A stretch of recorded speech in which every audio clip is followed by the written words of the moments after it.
Should all immigrants learn to speak English and pass the proficiency exam before they can be legally employed? Mr. Coates. I'm the son of an immigrant. My mother was born and raised. Mr. Coates, maybe provide clarification. This isn't citizenship because that takes a long time, so it's the legal employment issue.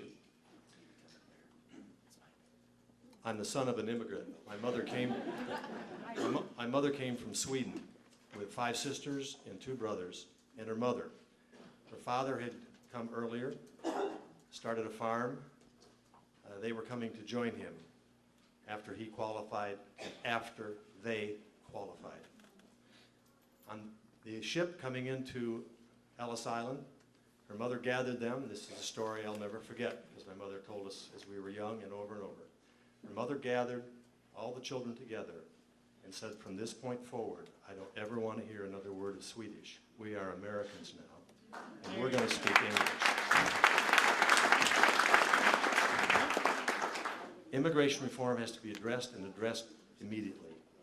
And it has to be limited to legal immigration. Yes.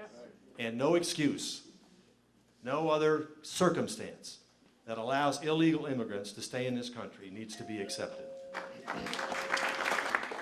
You touched on one of my hot buttons, Doctor. One of the greatest pet peeves I have is to pick up the phone, call someone, and hear for English, press 1.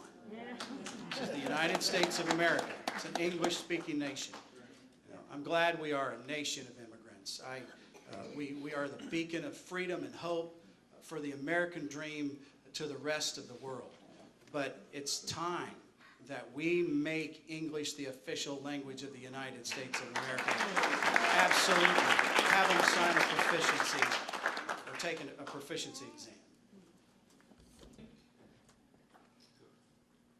You know, there's 2 facts about our country. One is we are a nation of immigrants. That's what makes us great. All different races, colors, cultures. We're also a republic of laws. And we live by the law. You know, if you come to my house, the front light is on, porch light's on. You're welcome. Come knock on the front door. We'll open up. Come on in. If I catch you climbing through the back window, in my house, I'm likely to, we don't need another YouTube moment, but you know, I don't know what's going on. You know, and while you're in my house, I ask that you live by my house rules. And I would like that you speak English. Thank you very much. So yes, English should be our national language. Mr. Still.